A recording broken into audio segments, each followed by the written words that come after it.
இப்ப நம்ம இந்த சீரீஸ்ல கன்னி ராசியில் பிறந்த பெண்களின் வாழ்க்கை எப்படி இருக்கும் அப்படின்றத நம்ம பார்க்கலாம்.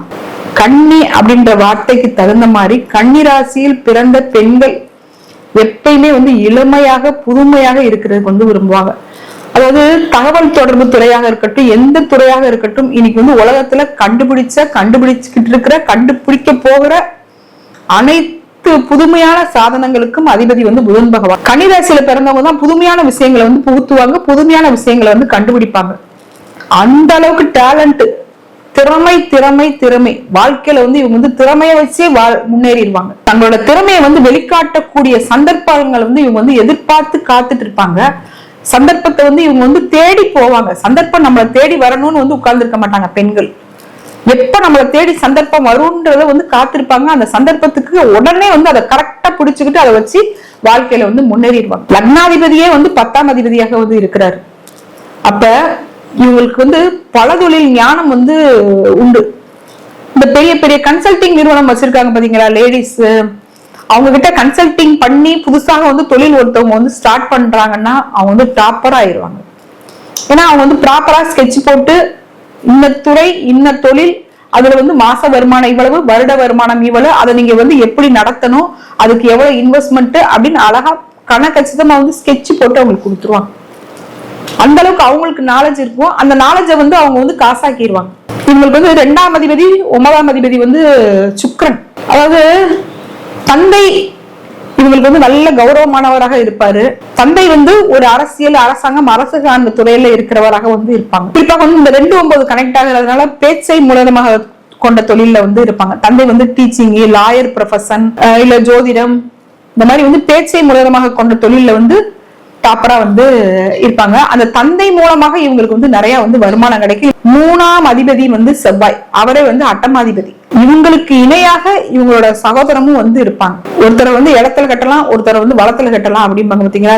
நான் திறமசாலியா, என் தம்பி திறமசாலியா அப்படின்னு போட்டி வச்சா 2 பேருமே ஈக்குவல் ரேஞ்ச்ல ஆனா இவங்களுக்கு ஒரு பெரிய ப்ராப்ளம் என்ன அப்படின்னு கேட்டீங்கன்னா, அந்த 3ஆம் அதிபதியே 8ஆம் அதிபதியான செவ்வாய் வர்றதுனால இவங்களுக்கு டாக்குமெண்ட் ரிலேட்டட் ப்ராப்ளங்கள் அதிகமா வரும்.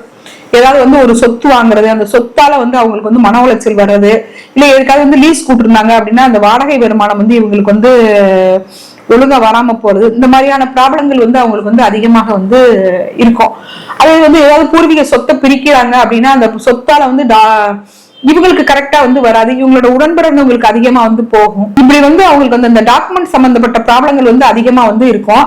அப்படி எல்லாமே கரெக்டாக இருந்துச்சுன்னா, சில பேர் டாக்குமெண்ட் நான் எங்கேயோ வச்சுட்டேன், மறந்து போச்சு, என் பூர்வீக சொத்து இருக்கு ஆனா அதோட டாக்குமெண்ட் இல்ல, அது எங்க இருக்குன்னு தெரியாது, இந்த மாதிரி இந்த முன்னுக்கு பின் முரணான சில விஷயங்கள் இவங்க வாழ்க்கையில நடந்துரும். கன்னி லக்னத்துக்கு 4ஆம் அதிபதி குருவே 7ஆம் அதிபதியாக இருக்கிறாரு. அவரே பாதகாதிபதி. கணவர் கௌரவமானவராக இருப்பாரு, சொத்து சுகம் நிறைந்தவராக இருப்பாரு. தாய்க்கு இணையான அன்பை கொடுக்கக்கூடிய கணவராக இவங்களுக்கு கிடப்பாரு. எப்படி அவங்க அம்மா அவங்கள பாத்துக்கிட்டாங்களோ அதே மாதிரி அவங்களோட கணவர் அவங்கள நல்லா பாத்துக்குவார். அவங்களுக்கு கணவரை பத்திய கவலையே இருக்காது. பாதகாதிபதி அப்படின்றது ஒரு ரேஞ்சில இருந்தா கூட அவர் குருவுக்கு இணையானவராக இருந்து இவங்க வாழ்க்கையில இவங்களே அறிவாளி. அவர் ஆசிரியருக்கு இணையான அறிவை இவங்களுக்கு போதிச்சு கணவன் மனைவி 2 பேருமே பல மடங்கு சேர்ந்து சம்பாதிச்சு வாழ்வாதாரத்தை ஈற்றவங்களாக இருப்பாங்க. நிறைய கன்னி ராசி கன்னி லக்னத்தை பாருங்க, கணவன் மனைவி 2 பேருமே பார்ட்னர்ஷிப்ல கூட்டு தொழில் செய்யறவங்களாக இருப்பாங்க.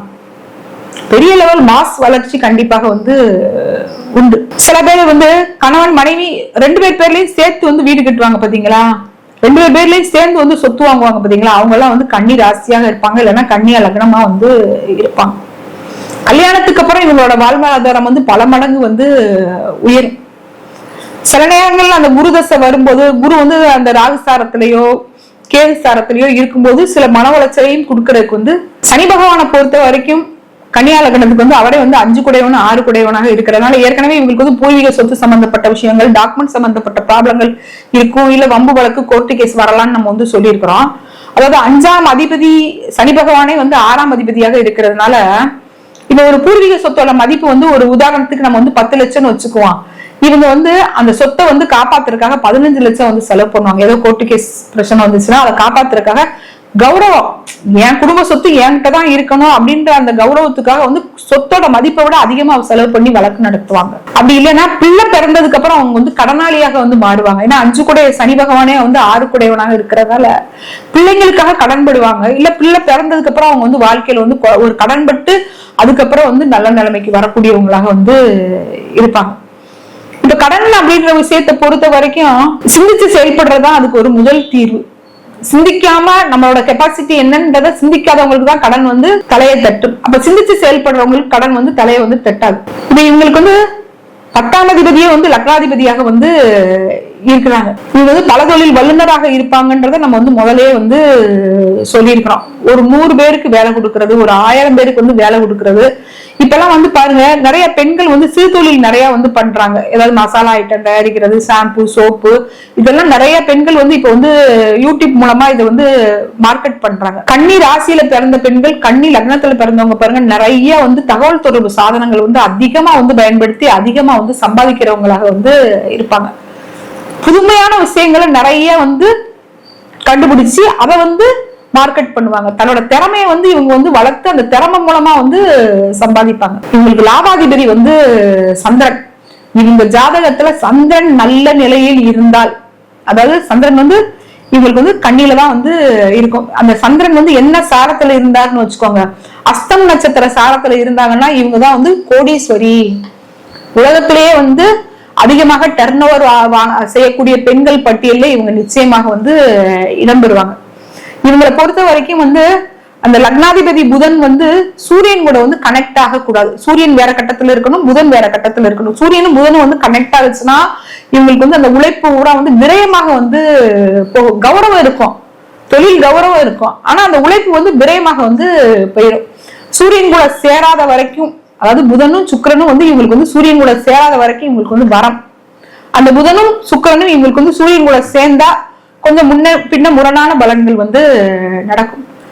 கன்னி ராசினர் என்ன செஞ்சா இவங்க வாழ்க்கை வந்து சிறப்பா இருக்கும் அப்படின்னு கேட்டீங்கன்னா, புதன்கிழமை இவங்க வந்து லட்சுமி நரசிம்மர் வழிபாடு வந்து பண்ணணும். ஏன்னா 2ஆம் இடத்துல வந்து சுவாதி நட்சத்திரம் இருக்கு இல்லையா, அதனால இவங்க வந்து லட்சுமி நரசிம்மர் வழிபாட சுவாதி நட்சத்திரம் வர அன்னைக்கு பண்ணாங்கன்னா இவங்களுக்கு வந்து கடனால் பெரிய கவலைகள் வந்து வராது.